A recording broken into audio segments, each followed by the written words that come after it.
Olá, olá, o tema do vídeo de hoje é as causas do incêndio catastrófico no complexo Wang Fuk Court em Hong Kong. Então, no dia 26 de novembro, aqui às 2h30 da tarde, eu estou gravando esse vídeo aqui no dia 27, Hong Kong enfrentou um dos desastres mais graves da sua história recente. Então, o incêndio atingiu aqui o complexo habitacional de Wang Fuk Court, no distrito aqui de Tai Po, e isso aqui não foi um acidente comum. Ele ocorreu aí por uma soma de fatores, tanto falhas nas regras de segurança, como também métodos antigos de construção, também a negligência das empresas responsáveis e fragilidades sociais que já existiam aqui nesse bairro. Então a ideia desse vídeo é descrever em detalhes o que aconteceu aqui, porque até então já morreram 83, infelizmente esse número vai aumentar, porque tem aí pelo menos 250 pessoas estão desaparecidas, além de, é claro, deixar dezenas de feridos e vai obrigar centenas de moradores a deixar ali os seus lares. E aí a gravidade do caso vai levar o Corpo de Bombeiros de Hong Kong a declarar aí o alarme de nível 5, que é o mais alto dessa escala de emergência. Então esse desastre revela problemas aí profundos nessa segurança dos edifícios altos, especialmente por esses que passam por obras de renovação. E claro que vai levantar também questionamentos sobre como Hong Kong está administrando aí a sua infraestrutura habitacional que está envelhecendo. E isso pode ser uma lição para outros países, inclusive o nosso aqui também. Então a gente vai buscar observar esse evento desde a sua origem ali material, essa origem arquitetônica também, até aí os seus efeitos sociais e legais que vão acontecer. Então esse incêndio vai começar aqui na estrutura externa de andames de um único bloco. E aí em poucos minutos o fogo vai se espalhar de uma forma violenta e vai atingir 7 das 8 torres residenciais do complexo. E essa velocidade de propagação aqui vai ser descrita aí como sem precedentes, porque isso ocorreu por causa de uma combinação aí bem perigosa, que vai ser um clima adverso, materiais combustíveis também e falhas claras ali nos protocolos de segurança. E claro que essa tragédia não vai se limitar aí às mortes e aos ferimentos. O incêndio expôs um sistema aqui que falhou em proteger moradores vulneráveis.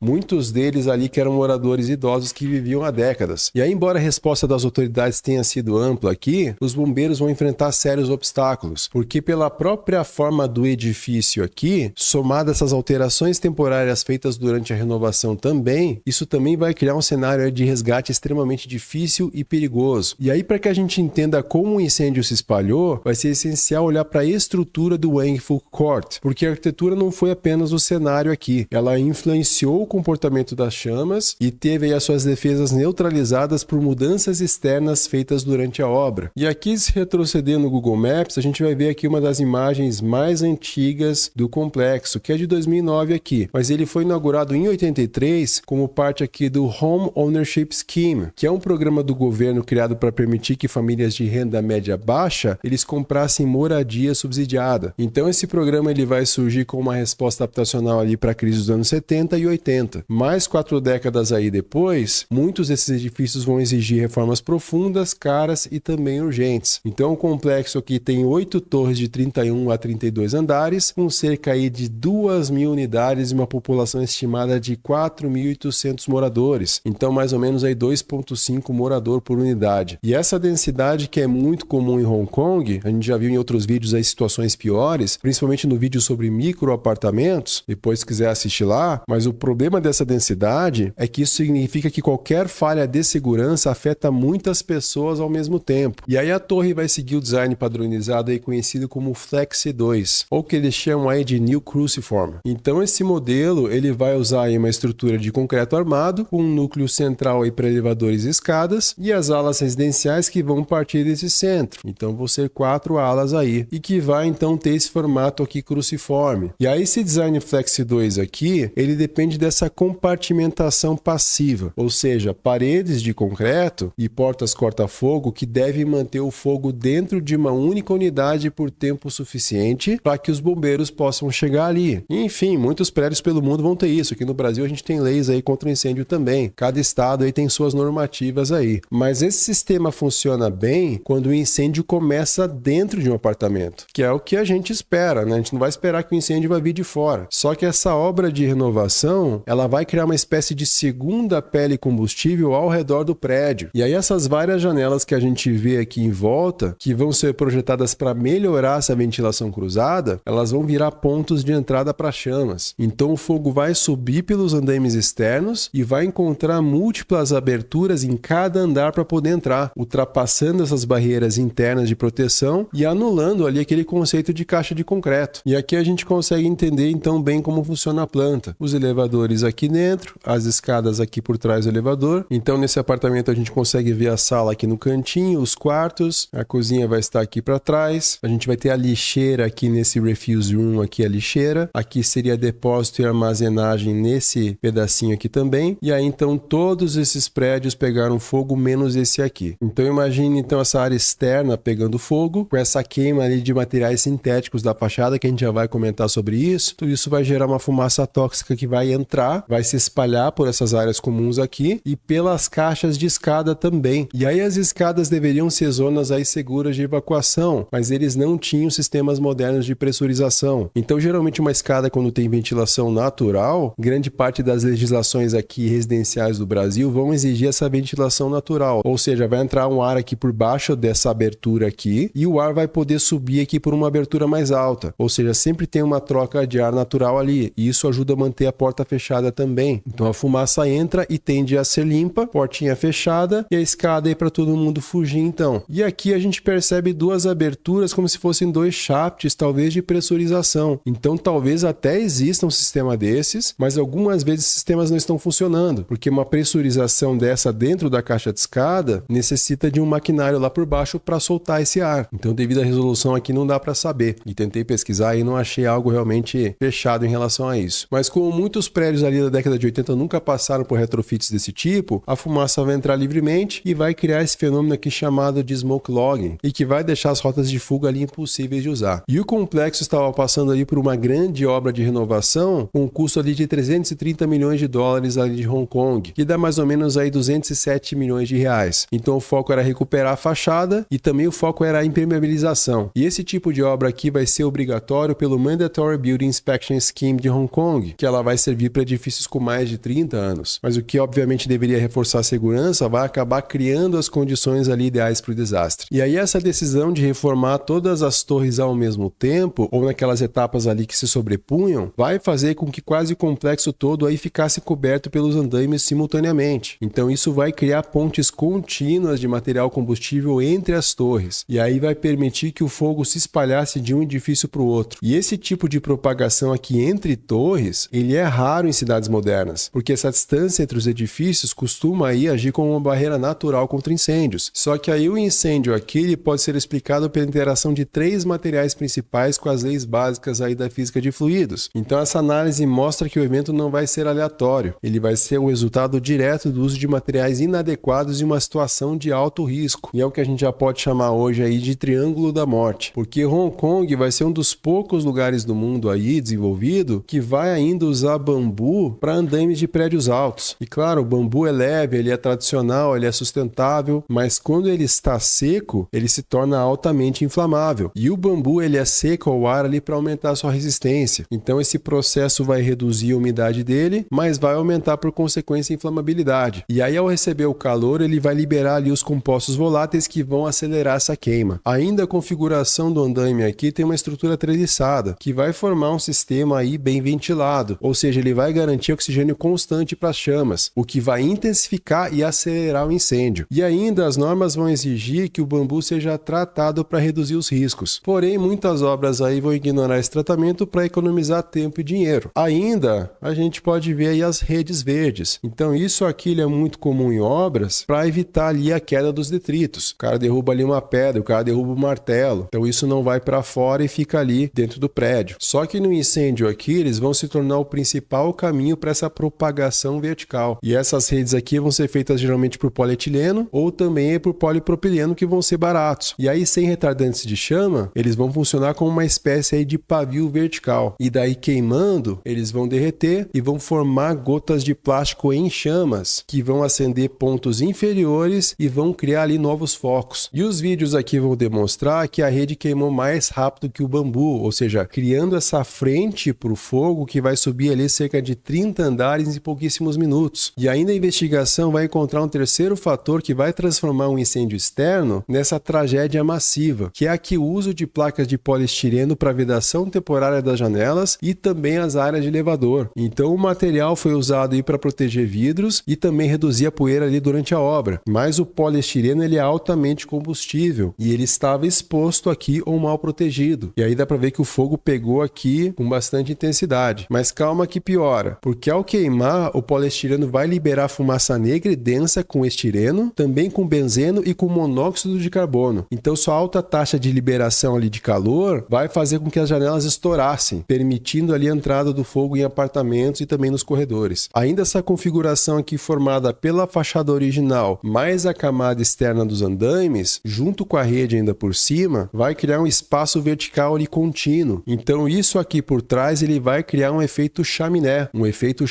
aqui gigante, onde o ar vai conseguir subir. Então o fogo vai aquecer aqui o ar na base e o ar quente vai começar a subir rápido aqui por dentro, puxando mais ar fresco ali da parte inferior. Então o efeito chaminé funciona assim, o ar frio entra e vai sair. Então isso vai alimentando as chamas de forma constante. E ainda, os gases quentes vão subir, vão aquecer o bambu, vão aquecer as redes de poliestireno que estão aqui nos andares superiores e vão levando esses materiais aí ao ponto de ignição mesmo ali antes do contato direto com o fogo. Então a propagação vai ser exponencial, ou seja, o fogo não vai subir o prédio, ele vai basicamente correr por ele. E aí esse ritmo aqui ele vai superar qualquer possibilidade aí de contenção pelos bombeiros. Os bombeiros não vão ter nem chance. Ainda Taipo aqui, ela está em uma região com características aí bem particulares de vento, que são próximas aí a várias montanhas. E aí no dia do incêndio, havia ali um alerta vermelho de perigo de incêndio mesmo, indicando ali uma baixa umidade e um alto risco de ignição. E aí os ventos fortes que tem a predominância aqui do leste, e eu não consegui saber o vento ali da hora mesmo, mas de qualquer forma os ventos que vão se canalizar aqui por trás, imaginem que tem um ventão aqui assim, ele vai se concentrar no chamado efeito Venturi, ou seja, todos os ventos que estão vindo, eles vão se canalizar aqui por dentro, eles vão se canalizar e vão sair, vão se canalizar e vão sair. Esse aqui vai entrar aqui por dentro, vai passar por aqui, vai tender a entrar aqui um pouquinho também, enfim, e vai sair lá por trás. Então isso aqui vai ampliar as chamas e vai levar as brasas de uma torre para outra. E isso que explica então que o incêndio que começou aqui no bloco F, ou seja, que era esse bloco aqui, ele vai conseguir alcançar todas as outras torres e só essa aqui vai ser eliminada. Então ele vai ultrapassar aqui as separações físicas sem dificuldade. Então ali do tempo vai mostrar como o incêndio se espalhou rápido e como os serviços ali de emergência lutaram para controlar uma situação que evoluiu além de qualquer capacidade aí normal de resposta humana. Então os moradores vão notar aqui os primeiros sinais de fumaça nesse andaime aqui do bloco F, isso mais ou menos às 2h50, e aí o fogo já vai subir pela fachada com rapidez, impulsionado aí pelo vento, e esse efeito chaminé aí também. E dentro do apartamento vai ter um problema, porque como eu falei antes, dentro dos apartamentos, muitos residentes ali não percebiam o perigo, porque as janelas estavam vedadas. Então elas estavam vedadas por causa da obra, e também o ar-condicionado que elas estavam usando, que como a gente vê na fachada, todo mundo aqui vai ter a sua condensadora, isso vai reduzir ali os ruídos externos também. E ainda os alarmes internos não vão disparar de imediato, porque o fogo está lá fora. E aí o corpo de bombeiros às 3h30 já vai aumentar o nível do alarme, a evacuação vai começar, mas sem coordenação, pessoas idosas no meio disso ainda, que representam uma grande parte aqui do edifício, e aí a fumaça tóxica do poliestireno vai começar a entrar nos corredores e nas escadas. E aí no fim da tarde já vai ter aí o alarme de nível 5, mais de 1.200 bombeiros vão ser enviados ao local, e aquela estratégia padrão ali do stay put, ou seja, ficar ali dentro do apartamento ou fugir pelas escadas, que vão ser usadas em muitos prédios de concreto, isso vai se tornar impossível. E a compartimentação vai falhar porque as janelas quebraram e deixaram o fogo entrar. E aí à noite já as 7 torres estão em chamas e o calor vai ser tão intenso que vai impedir o uso eficaz de escadas aéreas ali em certas posições. E aí os bombeiros vão descrever os corredores como infernais, com temperaturas acima do limite de suporte dos equipamentos. Aí, como eu falei antes, os idosos e pessoas com mobilidades reduzidas vão ficar presos e com sistemas aí de alarme que foram ineficazes, os vizinhos vão tentar avisar uns aos outros batendo nas portas. E essa falta ali de comunicação eletrônica vai aumentar o caos. E aí, durante as operações de busca e resgate,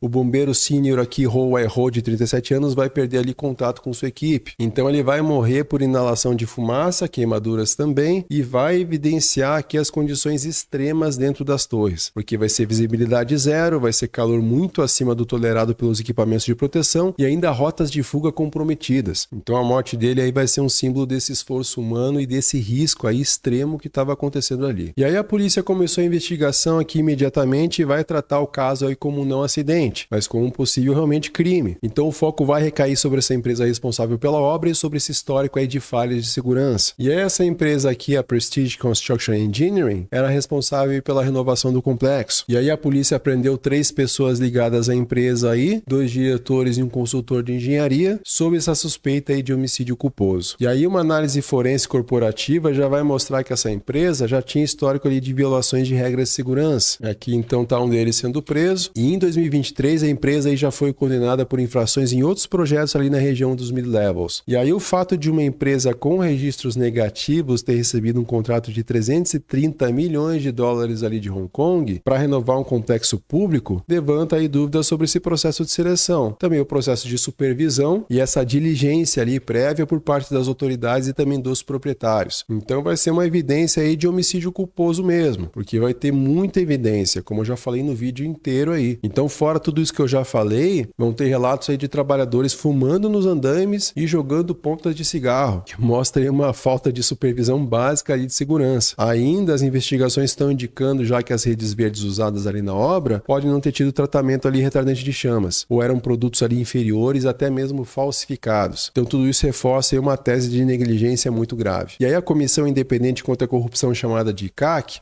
eles vão entrar no caso para investigar essas possíveis irregularidades na licitação também, porque o setor de renovação ali predial de Hong Kong, eles têm um histórico ali de manipulação de licitações, para tu ver que não é só aqui. Então muitas vezes vão até envolver aí as tríades e consultores ali corruptos que vão inflacionar os preços e vão reduzir a qualidade dos materiais. E agora eu quero saber de você, você tem alguma informação a mais sobre isso? Já viu algo acontecendo aqui no Brasil? Nós temos aí o edifício Joelma, que é muito famoso, mas você conhece algum outro caso? Comenta embaixo e vamos expandir esse conteúdo aqui. O objetivo aqui é trazer algo educativo para vocês que moram em uma edificação que de repente aí tem algum problema, e se você é um profissional aí também que projeta ou constrói aí também. Então esse aqui já é um dos maiores desastres e edificações residenciais do mundo e que com certeza vai marcar um ponto de virada em Hong Kong e em vários lugares do mundo, com certeza. Então Hong Kong agora precisa reconstruir mais do que as torres atingidas. Ela vai precisar também reconstruir essa confiança dos seus moradores para essa segurança aí dos seus lares verticais. Eu espero que você tenha gostado desse vídeo, espero que eu tenha agregado aí alguma coisa para você e te aguardo aí no próximo vídeo. Uma ótima semana para você.